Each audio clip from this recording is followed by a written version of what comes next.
Ana Gomes, muito boa noite. Boa noite. Temos muito para falar hoje. É uma grande investigação com muitos pormenores, com muitos documentos, mas eu vou começar por lhe pedir um comentário, uma reação. Porque Isabel dos Santos, esta noite, num destes 26 tweets de que eu falava há pouco, referia o seu nome, e eu julgo que vamos poder mostrar exatamente aquilo que Isabel dos Santos se refere neste tweet que faz. George Soros é acionista da Unitel via PTV e deu dinheiro a Rafael Marques, que, entre aspas, partilhou o gozo do dinheiro com Ana Gomes.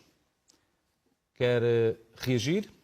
Eu não deixo só o nível rasteiro deste tweet da senhora engenheira. O que posso garantir é que nunca, jamais fui financiada por quem quer que seja, designadamente por George Soros. Devo dizer que tenho admiração pelas organizações de George Soros, designadamente a Open Society, com quem muitas vezes lidei em Bruxelas.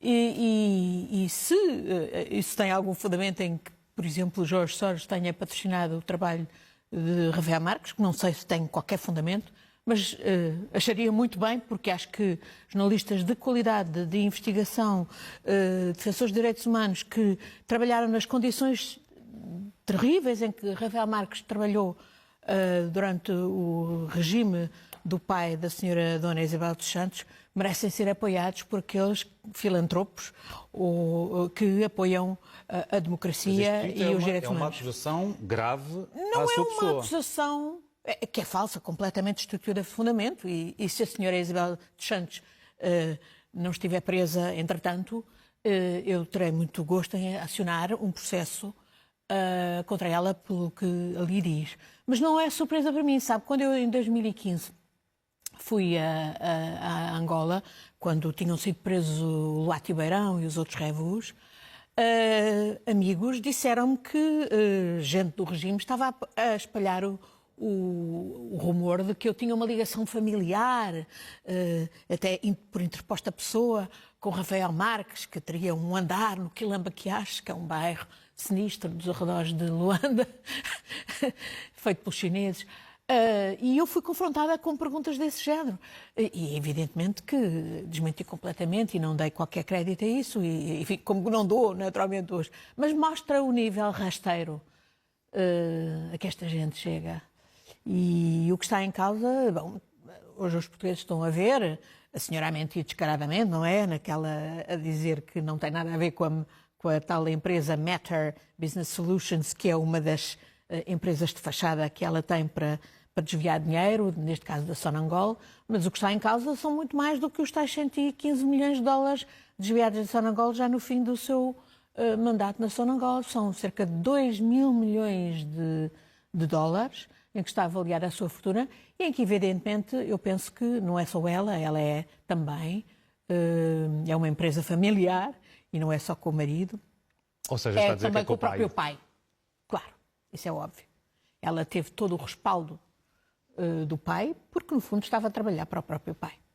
Acha que isto que está a acontecer agora é a forma que as autoridades angolanas têm de, enquanto está em vigor aquela lei que isenta José Eduardo dos Santos de qualquer tipo de investigação, e depois do que aconteceu já aos outros dois filhos, recordando que José Filomeno dos Santos já passou tempo na prisão, está também acusado por desvio de, se não estou em erro, mais de 500 milhões de dólares do Fundo Soberano de Angola, em conjunto com outro sócio, a própria outra filha de X7 dos Santos. Agora, saber-se disto, a Isabel dos Santos queixa-se de que há aqui um conluio das autoridades de Angola.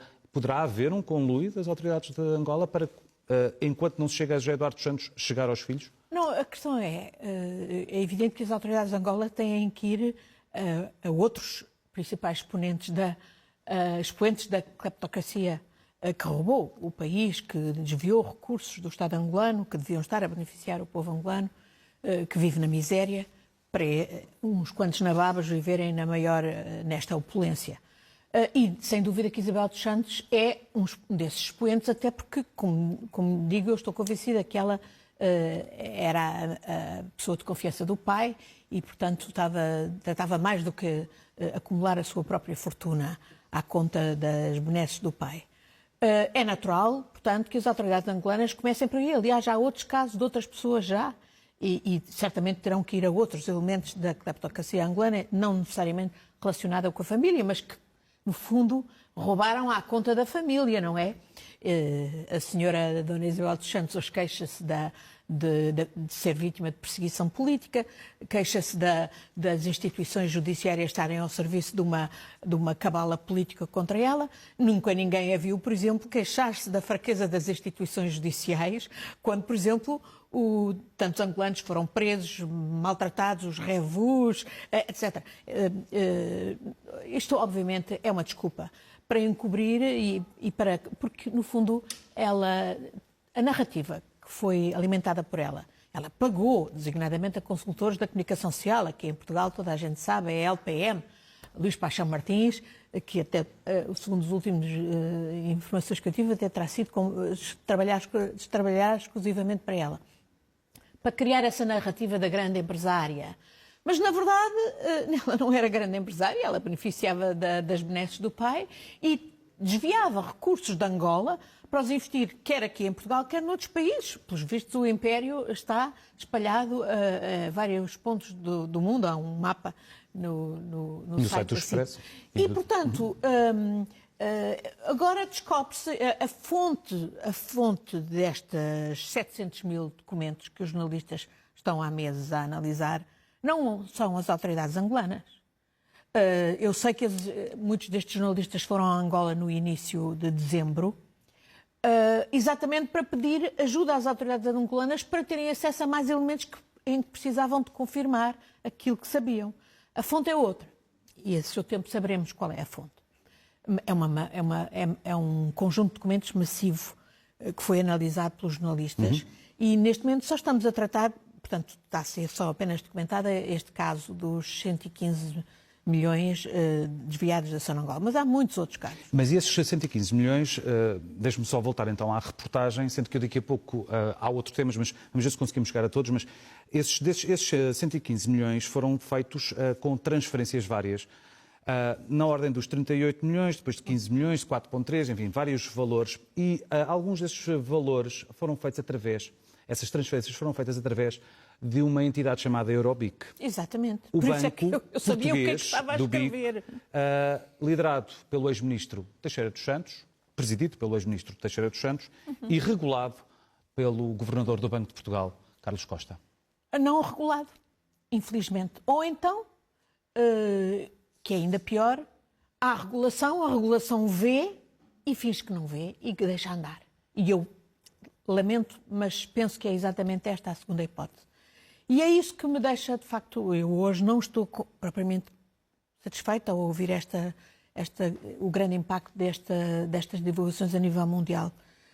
Estou até preocupada e triste por ver o nosso país exposto, tantos portugueses, empresas portuguesas, sociedades de advogados, hoje aqui só naquela peça menciona-se a Vieira da Almeida, menciona-se a PMLJ, a que pertencia o advogado de mão da senhora Dona Isabel dos Santos, Jorge Brito Pereira, hoje pertence à Aurea Menendez Proença de Carvalho. Mas sabemos que há N contabilistas, homens e mulheres de mão, como aquela senhora Oliveira, há políticos, quer dizer, todo este esquema de fechar os olhos ao que se passava com investimentos angolanos vem do tempo do Dr. Durão Barroso, não é? Paulo Portas, aliás, que mudou de uma posição de apoio à UNITA, de repente, a ser convidado para os congressos do MPLA, Martins da Cruz, Luís Amado, Machete, já não falar relvas e depois todo aquele setor associado aos negócios. Além das cumplicidades políticas óbvias, aquelas que, por exemplo, queriam apresentar-me como antipatriota, quando eu dizia que Portugal não podia alinhar nisto, exatamente porque depois outras instituições não faziam o seu trabalho, designadamente os reguladores, no Banco de Portugal, na CMVM, as autoridades tributárias. Como neste caso é o que está a dizer. E, portanto, a consequência é que Carlos Costa devia assumir disto. Bom, eu penso que eu já eu tive estes anos todos, desde 2015, desde que a senhora comprou a EFASEC, e foi noticiada em toda a imprensa portuguesa que ela comprou o cão com o pelo do cão, designadamente com um consórcio de bancos portugueses, alguns desses bancos sendo os bancos que ela tinha nessa altura, que era o BPI e era o BFA, além da ligação ao BCP via Sonangol. Eu tenho andado a fazer cartas para o Banco de Portugal, para as autoridades judiciais, para as autoridades europeias, a chamar a atenção que isto não podia continuar a acontecer, porque senão, olha, é isto que acontece hoje. Temos o nome de Portugal por todo o mundo e de muitos portugueses, alguns qualificados e outros sem qualificação, mas a serem apresentados como cúmplices por ação e omissão da cleptocracia angolana e, portanto, cúmplices de um esquema que desviou recursos de que tanto carece o povo angolano que vive na miséria para uns quantos nababos investirem aqui e noutros sítios com cumplicidades ativas e passivas de tantos portugueses. O Banco de Portugal tem uma particular responsabilidade e é por isso que eu hoje tuitei, quando vi a reportagem, que Carlos Costa, governador do Banco de Portugal, já se devia ter demitido. Eu escrevi N cartas e tive sempre umas respostas redondas, escudadas no artigo 80 do regimento das instituições de crédito, de que não podiam partilhar comigo, mas não faziam nada. Eu tenho relatórios que provam que eles sabiam e que não agiram. Designadamente relatórios sobre o Banco Eurobic. Por exemplo, há uma inspeção em 2015 do Banco de Portugal ao Eurobic, até porque há um grande escândalo do Eurobic, que vocês revelaram aqui naquela reportagem do Pedro Coelho, que o Eurobic estava envolvido num esquema de financiamento de uma máfia da droga e também por causa das minhas denúncias. O Banco de Portugal vai lá, identifica os problemas e não faz nada até agora. O doutor Teixeira dos Santos, bom, já vinha atrás, o BIC compra o BPN, não nos esqueçamos. Nós, portugueses, pusemos mais de 5 mil milhões no BPN. Depois, o BPN foi vendido à senhora Isabel dos Santos por 40 milhões. Estava lá o doutor Mira Amaral, sabia muito bem o que é que lá se passava, tinha que saber. Passavam-se coisas inacreditáveis. Por exemplo, emprestar dinheiro do pé para a mão para o senhor Síndica do Colo ir desenvolver as atividades da joalharia de Grisogno em França. Só para recordar, Síndica do Colo é o marido de Isabel dos Santos. E não só, montes de coisas. É ver as transferências, a lista das transferências do Mónaco. Ontem o Expresso noticiava que as autoridades do Mónaco estão a investigar. As transferências do Mónaco, da mãe da senhora Dona Isabel dos Santos, Tatiana Sergeyeva Regan, do Mónaco para o BPI. Eu tenho essa lista. Para o BIC. Bom, o BIC mudou de nome, por causa de todo esse esquema para a Eurobic. Apareceu lá o Dr. Teixeira dos Santos, passou a ser empregado dela. Outro dia fez-me, aliás, uma ameaça que me punha um processo até hoje. Eu, exatamente na sequência disso, tendo tido acesso a mais informação, fiz uma participação às autoridades judiciárias. Bom, e as autoridades judiciárias, deixem-me também dizer-lhe, não é possível que as autoridades judiciárias não soubessem uma boa parte disto que se passa, designadamente envolvendo o nosso país, e designadamente no que toca à fraude fiscal aqui, que também envolve, de que muitos desses advogados, esses e outros, estão envolvidos e que foram artífices, sobretudo desde a Operação Furacão. Eu tenho relatórios que dizem que as autoridades judiciais que conduziram a Operação Furacão estavam fartas de saber que a senhora Isabel dos Santos e muitas outras desta sua gente estava envolvida nesse esquema.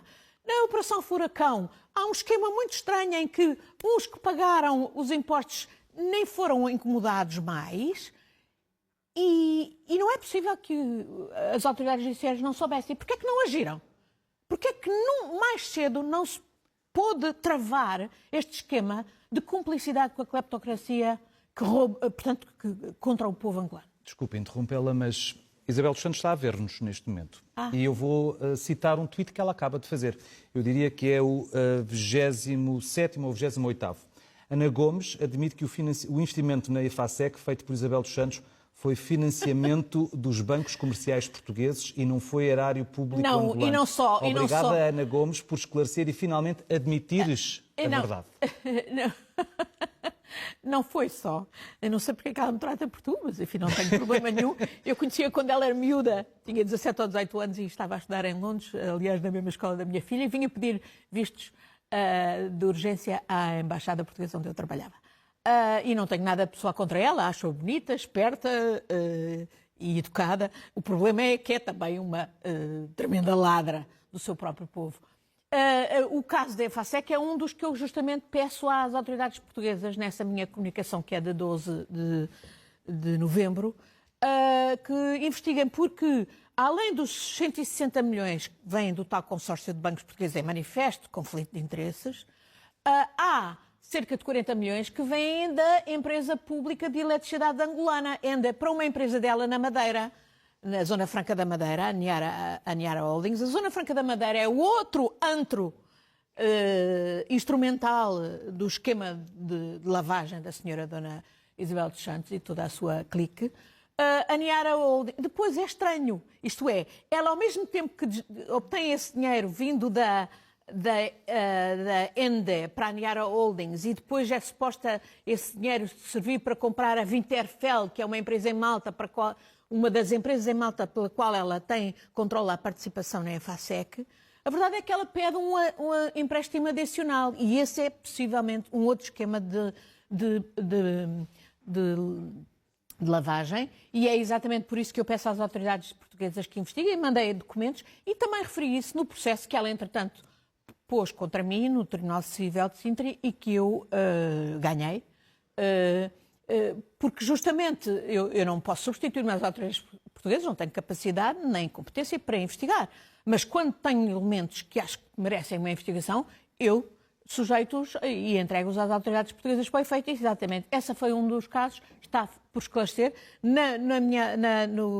No julgamento, o meu advogado, Dr. Francisco Teixeira da Mota, teve a oportunidade de confrontar Mário Leite de Silva, o tal gestor que era a primeira testemunha apresentada pela senadora Isabel dos Santos contra mim, exatamente que explicasse essa transferência dos tais 25 milhões que até o próprio Banco de Portugal diz que não se sabe qual é a proveniência, que foram uma das partes das fatias utilizadas para a compra da EFASEC. E o próprio Mário Leite Silva é evidente que não explicou rigorosamente nada. Portanto, essa é uma questão que precisa de ser investigada. É apenas uma ponta de um monstruoso iceberg. Que agora está a ter uma posição pública muito variada, por assim dizer, de Isabel dos Santos. Durante muito tempo ela foi uma mulher muito resguardada. Nas últimas semanas foi uma catadupa de entrevistas. Esta noite, catadupa de tweets. A rapaziada da LPM, da Luís Paixão Martins, a empresa de comunicações está a ter dificuldade em controlada, está a saber. Mas uma das coisas que ela diz esta noite faz uma associação desta investigação, que em Portugal é, como eu já disse, em exclusivo revelada pela SIC e pelo Expresso, associa isto a colonialismo e racismo contra uma mulher angolana negra. Colonialismo, neocolonialismo, é o conluio de portugueses com ladrões, sejam de que cor forem, em Angola. Ladrões que expoliam o povo angolano, que expoliam o Estado angolano de recursos. E, infelizmente, é isso que eu lamento, e sempre foi isso que mais me interessou, foi as ramificações que isto tinha em Portugal. É evidente que isto não dá saúde nenhuma. É muito nocivo para a reputação de empresas portuguesas participadas pela senhora Dona Isabel dos Santos. Da Galp, a nós. E é por isso que eu tenho dito que espero que rapidamente tudo isto leve as autoridades angolanas a querer assumir a titularidade dessas participações que resultam, no fundo, de desvios do erário público angolano e que, para nós, para a própria salvação dessas empresas portuguesas, hoje confrontadas com uma acionista tão tóxica que tem um impacto reputacional terrível, não é? Hoje, por todo o mundo, o nome de Isabel dos Santos e Síndica do Colo está na lama. Aliás, é curioso, no artigo do New York Times diz-se que há grandes bancos há muito tempo que não querem nada com eles, fogem deles como ao diabo, diz um dos homens da Fidequity, que é a empresa dela, que gera as participações dela. E, portanto, o Citibank, o Deutsche Bank não querem nada com eles, só lavandarias tipo Eurobic e algumas outras portuguesas é que se prestavam. Depois temos as Big Four, as grandes consultoras, as chamadas Big Four, PricewaterhouseCoopers, KPMG, a Deloitte, Ernst & Young, também nas ruas da amargura no artigo do New York Times, porque de alguma maneira foram no início vistas como indo para Angola ajudar a criar boa auditoria e sanidade nas contas públicas e acabaram por fazer o que a cleptocracia dos Santos pretendia. E estão hoje, e agora vêm a correr dizer não, vamos parar. Ontem era a PricewaterhouseCoopers que dizia que não queria mais ter nada a ver e que ia rever isto tudo. E infelizmente, muitos dos agentes, desta gente, não todos, eram portugueses, são portugueses. O tal Sarju Raikondalia, com este nome, de origem possivelmente indiana, é português. E muitos outros são portugueses. E era já agora o diretor financeiro que deu ordem de transferência de dinheiro da Sonangol para a empresa Mater Business Solutions, já depois de Isabel dos Santos ter sido formalmente exonerada. Há muitos portugueses que hoje estão, não podem alegar que não sabiam, que não foram alertados, que devem estar muito aflitos. Há muitos advogados portugueses de algumas dessas sociedades que, sem qualquer moral, sem qualquer sentido ético, sem qualquer rigor deontológico, se prestaram a participar e a ser artífices de alguns desses esquemas criminosos. Jorge Brito Pereira, por exemplo, um deles, que é o chairman da NOS. Mas não só. Muitos outros, estes escritórios que eu já referi, têm que olhar para dentro e têm que arrepiar caminho e têm que prestar contas. E, portanto, esta é uma questão em que eu espero, eu, pelo meu lado, ajudarei no que puder todos aqueles que em Angola e aqui em Portugal e a nível mundial queiram, de facto, recuperar ativos e punir aqueles que são responsáveis. Porque isto é também a corrupção aqui. E aquelas autoridades que não fizeram o que deviam ter feito, sejam elas do Banco de Portugal, da CMVM, da Autoridade Fiscal do Poder Judicial, mas também ao nível político e governamental, os mesmos que tentavam intimidar-me e dizer que eu era antipatriótica por dizer... Bom, hoje suponho que estão muito aflitos e têm boas razões para estar aflitos e eu tudo farei para que ainda estejam mais aflitos. Ana Gomes, muito obrigado. Boa noite.